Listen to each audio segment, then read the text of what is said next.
At this point, I am very pleased to introduce Shelbi Dantic, who is a seasoned Democratic strategist with a decade of proven experience winning Democratic campaigns and championing progressive causes. She is currently managing Democratic Governor Laura Kelly's reelection campaign here in Kansas. Before that, Shelbi managed the successful congressional campaign of Carolyn Bourdeaux in Georgia, the only Democrat to flip a Republican-held seat in 2020 and a race key to Governor Joe Biden's electoral success in Georgia. So thank you. In the 2018 election cycle, she served as deputy campaign manager for Senator John Tester's reelection campaign in her home state of Montana, earning a win in one of the hardest fought and most closely watched Senate races in the country.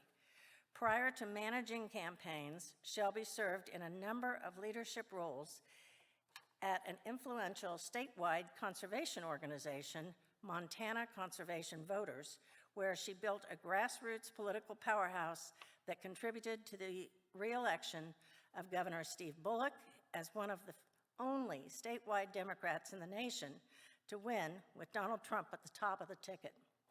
Shelbi was named the Montana Progressive of the Year in 2018 by the New Leaders Council, was an inaugural fellow of the Blue Leadership Collaborative Program in 2019, and was named 2021 Campaign Manager of the Year by the American Association of Political Consultants, America's largest and only bipartisan network of political professionals. We are profoundly grateful that she is here, and she is running the campaign to re-elect Governor Kelly. Let's welcome her.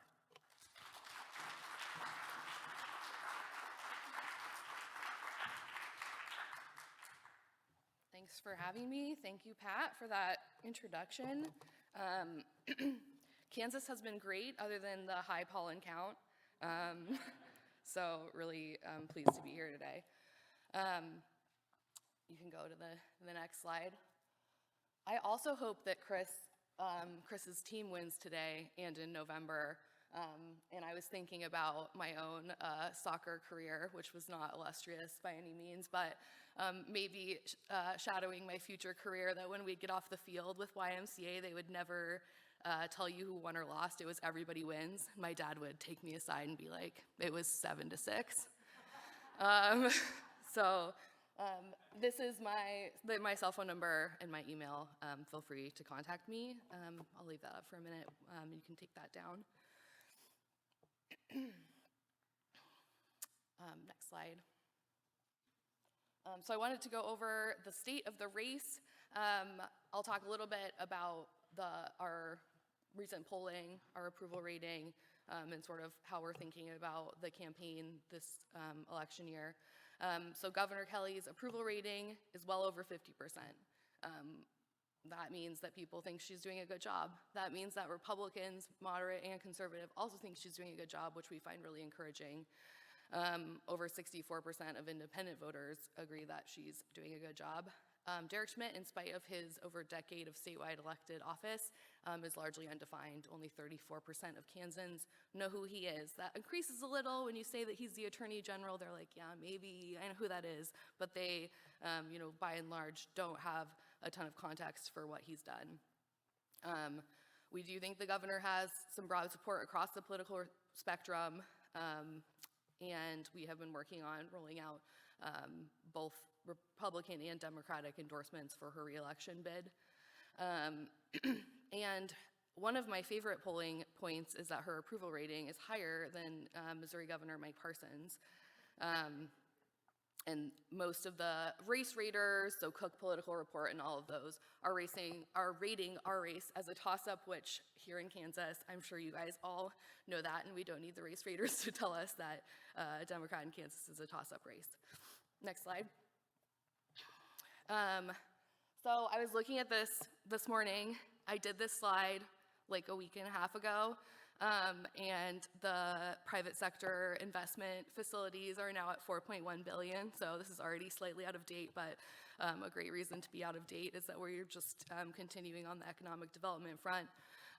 So she has created more than 500 new economic development projects, and a huge part of this has been the Lieutenant Governor, David Toland, in his role both as the Lieutenant Governor and as the Secretary of Commerce. There's 425 new infrastructure projects. So yes, in 2021 alone, we ended up at $4.1 billion in new facilities and equipment, created over 41,000 jobs and $8.4 billion in new business, and we surpassed $5.5 billion in ag exports in more than a decade. And then, Kansas started tracking its unemployment rate in the 1970s. It's the lowest since KDOL has started tracking that, which we find really encouraging. Okay, this is my favorite slide, the next one. The governor said to me, "How many more pictures are you going to want with me with the golden shovel?" And I said, "I'll never say no to another picture." So she won the Governor's Cup for record economic development. It was the first time in state's history. We were ranked the first time ever as one of the top 20 states for doing business by Area Development Annual Survey. We were recognized by Site Selection magazine as having the top business climate in the United States. And this is actually really interesting. So Texas has won it for 10 years in a row. No other state has won it. This year they gave it to the governor and to Texas Governor Abbott. They do send a literal trophy, which she just got, and it's a giant cup. So that was exciting. So we'll have to do probably just like a trophy photo shoot at some point, I think.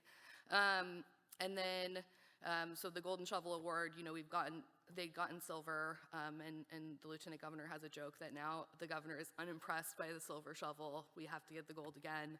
We're up for it again this year. I feel good about us getting it. Okay, next slide. So I do want to talk about Derek Schmidt. So he is the presumptive nominee in the race for governor on the Republican side. He is the current Attorney General. I do want to talk about his alliance to Sam Brownback, one of the least popular politicians, I think, in history. I haven't seen any polling that's quite as bad as his, and Derek Schmidt was his top defender.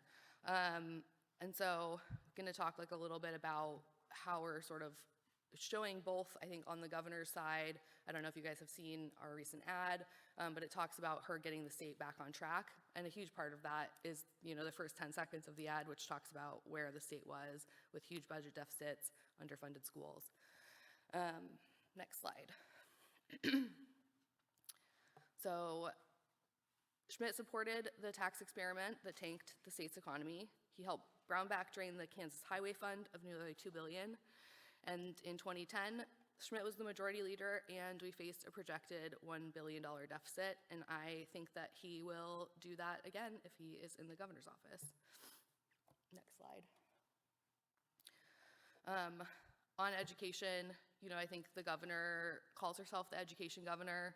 She's fully funded schools every year she's been in office. And as Attorney General, he spent over $1.4 million defending his extreme cuts to school, Brownback's extreme cuts to school funding. And with that underfunded public schools, there was a 4-day school week, which was common under Brownback's administration. Next slide. Food sales tax. I heard the senator mention axe the food tax. So this is the governor's proposal to axe the state sales tax on food. When Schmidt has had the chance, both on rising gas prices and on axing the food tax, he has voted to raise both. So in 2002, he voted to increase the sales tax on food by a little less than 0.5%. And then he voted to keep it in place again. He has tried to sort of muddy the waters here, but I don't think people are buying it. And he has fallen way short of calling on his Republican colleagues in the legislature to get this done. Next slide.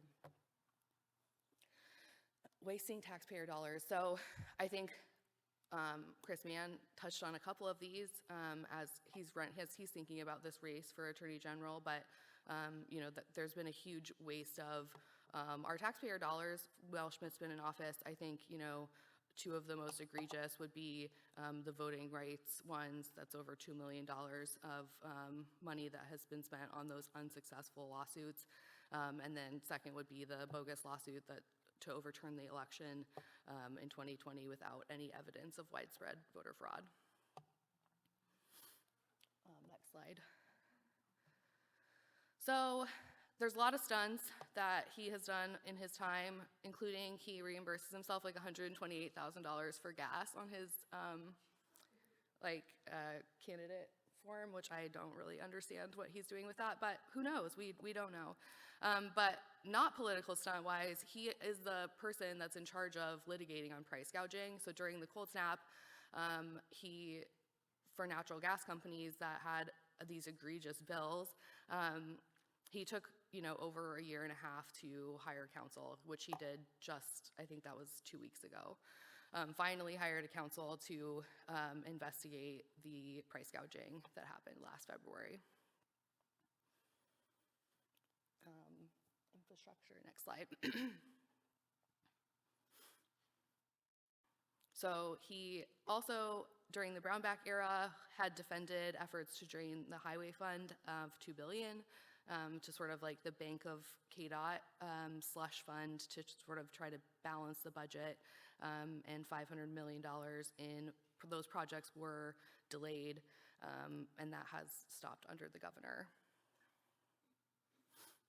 Next slide. Blocking Medicaid expansion. So we actually have been in Brown County and Sumner County, and next Wednesday, the 20th, we're going to Independence, which is Derek Schmidt's hometown. He has, as a state senator, opposed Medicaid expansion. Kansas is now there's only 11 states that don't have it, which is both bad for Kansans and their health care, but also really bad for our workforce shortage with doctors and nurses. He has sided with Big Pharma, fighting against the Affordable Care Act, and sued to make it legal for insurance companies to discriminate against Kansans with pre-existing conditions. Earlier this week, the governor vetoed another junk insurance bill. And then during the peak of COVID-19, Schmidt personally blocked law enforcement, so firefighters and healthcare workers and first responders from receiving workers' compensation. Okay, next slide. So here's what I've been up to. We launched a website. It's called Back to Brownback. It's going to hold Schmidt accountable for his track record of siding with Sam Brownback. It's kind of Back to the Future vibes for those of you who like that movie. We got some reporters out on Groundhog Day to ask him when he was finally going to come out against the price gouging. He did end up at least hiring counsel a few weeks later. Derek Schmidt held a Protect Kansas Consumers Week, where his event to protect Kansas consumers was shredding paper for them. So he had a couple of sites around the state to shred paper. We launched Protect Kansans from Derek Schmidt Week that week, where we went around to those various things and got a couple of good press hits just to let Kansans know where he's actually at on protecting consumers. And then I already talked about the Medicaid expansion tour, but we've had a great lineup of doctors and nurses and a fire chief. The lieutenant governor is joining us on the stop on the 20th, just to talk about like what expanding Medicaid means for Kansas and what we're leaving on the table by not doing it. Next slide. So here are some of the press hits that we've gotten. All right, and then last slide, I think. So how you can help. I think certainly right now writing a letter to the editor is really helpful. If you have a certain expertise or issue area that you'd be willing to talk about, we're happy to work with you on pitching that and making that happen. We could do it in an op-ed for longer form. But then the other thing I want to talk about certainly here is yard signs. No, I'm just kidding. I do want to talk about yard signs. I'll tell you about them. But is our field campaign. So we are building the largest field campaign I think that Kansas has seen. I hired a coordinated director. His name's Patrick Eisenhower.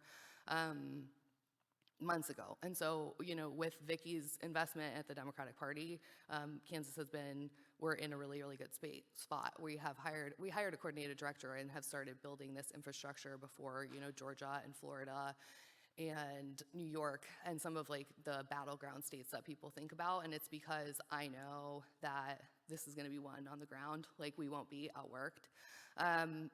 Which means we're having field offices across the state. Right now we have plans for 11. And I think that number is sort of like the base. It'll only grow. We do want to get organizers on the ground. So if you guys have people that would be good Kansans to hire, we would love to hire them to, recruit volunteers, to get people on the doors and the phones. We are door knocking this election. I think, in 2020, we were sad to not do that. We did some interesting work in Georgia on door knocking, and I do think that made a difference in our race. And so we're, focused on that. We're building pretty quickly, and we're working with both the labor unions and the party on office spaces as well. On the yard sign front, I did order yard signs as a request from the governor, and they are here, which is very exciting. They are 75,000 pounds of yard signs, so I needed a pallet to carry them and a forklift. So unfortunately today I did not bring them, but I will drop them at the office sometime in the next 2 weeks. With that, I think I covered most of the things that I had, so I'm happy to answer questions if you guys have any.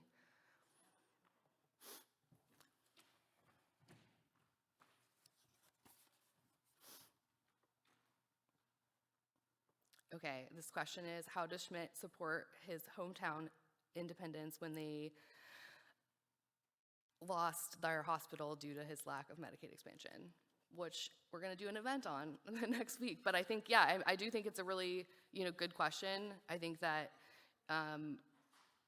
Medicaid expansion has a variety of benefits for Kansans, but I think in particular, our rural economy,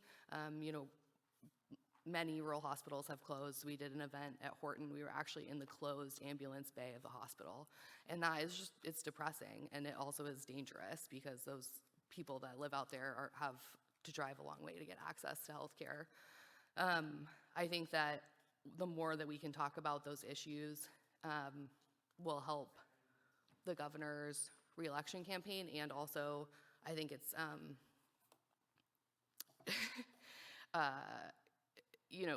it goes to he's playing politics. Like he's not doing something that is politically popular either, right? 76% of Kansans support Medicaid expansion. Who doesn't is the Republican Party. And so he's not bucking the party. He's not an independent voice. And I think that is a good contrast with Governor Kelly. The slides are good. Thank you for that compliment. And yes, Pat has them, so I don't know how you want to put them online, but you're welcome to send them out. Yeah. Any other questions?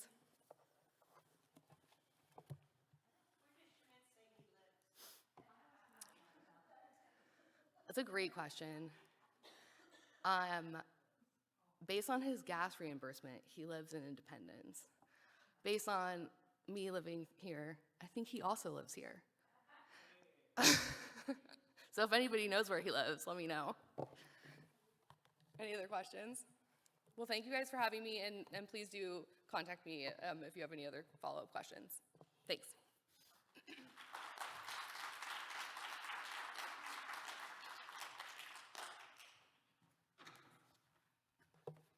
Thank you, Shelby. That was great. I want to talk about this independence thing too, because I was born at Mercy Hospital in Independence a few years ago. That's one of the hospitals in southeast Kansas that closed, and Independence was a thriving small town, and it does incredible damage to lose healthcare facilities like that. It does damage to the economy as well as people's health care. So it is particularly galling to me that Derek Schmidt's hometown is Independence, and I didn't even know about the gas mileage thing. But, you know, he's lived in Lawrence a long time. He has a house. His kids are in Lawrence, in Douglas County schools, and I think his wife is a registered voter in Douglas County. So it just irritates the heck out of me that he enjoys all the benefits and doesn't claim us. I can't understand why. So at any rate, we need to do something about that, and that means that we need to get out every vote possible out of Douglas County, ring every vote that we can to defeat the amendment in the August 2nd election and to re-elect Governor Kelly, to elect some super statewide candidates and local candidates as well. So on that note, Bruce Roberts, our vice chair, is going to give us an update on what we're doing and how you can help. Thank you.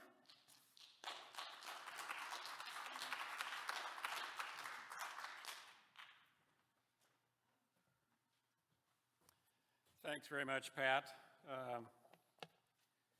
We briefed a little bit last Saturday's seminar, and so I can give you an update that we actually are doing things since then. Our steering committee is making progress on several fronts. We meet the first and third Tuesdays, so our next meeting will be this coming Tuesday. We actually are planning on having our first canvass next weekend, Saturday and Sunday, the 23rd, 24th. And since we're in the process of developing all of our volunteer teams to canvass, we're taking kind of a limited approach to that to be reasonable in terms of the capacity, as well as to understand how to do it even better the next time we do it. So we targeted 10 precincts.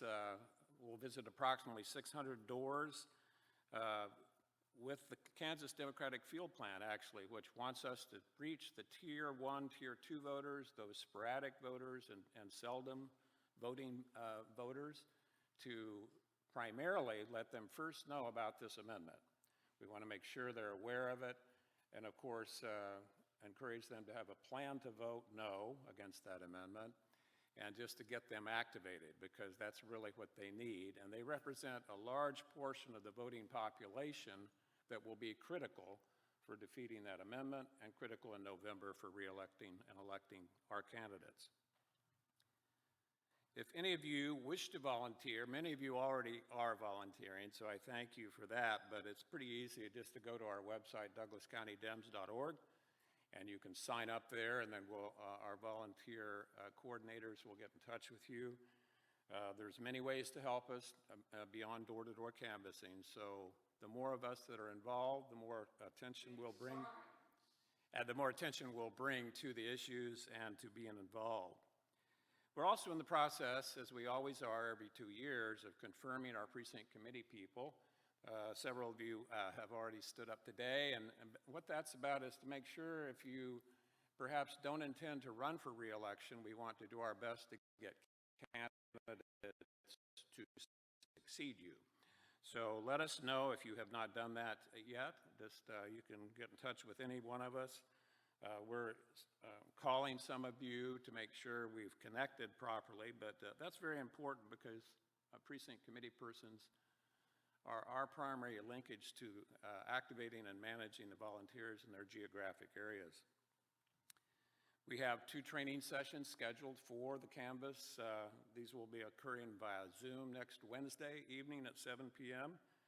at our headquarters on Thursday evening at 7 p.m. We're working with about 20 to 30 volunteers for that training, so it's not exactly open to everybody, but we would welcome you if you would like to come to that, and we'll continue doing that probably on a recurring basis. We have some really great trainers. We also plan to text, the Kansas Democratic Field Plan also says, hey, go knock on those 10,000 doors in Douglas County for all of those people who vote all the time, right? And we love you for doing that. But we don't have enough volunteers to knock on 10,000 doors immediately. But we want to invite all those people to join us. So our plan right now is to try to text those 10,000 voters towards the end of this month to invite them to join our effort. And people generally will respond to texts a lot faster than even other methods of approaching them. So that's our plan. It's under development, and it might not happen on schedule, but as soon as we can get connected with them, that's sort of the electronic equivalent of knocking on their door and inviting them to be involved. So that's coming up. We also anticipate creating some virtual phone banks. Shelbi mentioned that's available right now for the governor's race. It's a fairly easy way to involve people who perhaps cannot go door to door, but want to help us. And so we will be doing some of that as well, probably to follow up with those high propensity voters who didn't respond to our text message, make it a personal invitation. And really, we anticipate multiple rounds of canvassing to hit these doors that we're asked to reach. And the principle there is to get the vote out to make sure people have a plan to vote. But obviously, as we go through into the summer, it's going to be about re-electing and electing candidates that are important. So I just want to thank each and every one of you who is helping us to do that. I know there's several of you out there. Some of them serve on the steering committee. We always invite and encourage you helping us, so tell your friends, neighbors, and so forth. It's underway. And we hope to see all of you at our open house here after this meeting, 2711 West 6th Street. Thank you.